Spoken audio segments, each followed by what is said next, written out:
কণ্ঠ যেত মিষ্টি তা আমার মুঠো জানা ছিল না।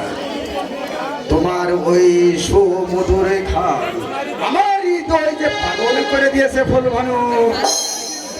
আপনার কথা তো আমি কিছুই বুঝতে পারছি না। এত সহজ কথাটা তুমি বুঝতে পারছো না ফুলভানু?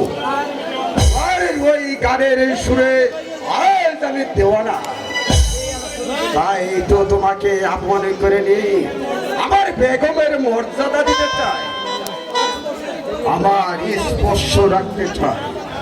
যাব না, আপনার কাছে এই কথা আমি আশা করিনি। আপনি আমার পিতৃতুল্য। এসব কি বলছো? যদিও তোমার পিতা আমার এই সিপাহসালা, আই তো সিপাহসালার কন্যা, তুমি তোমাকে সুখী করতে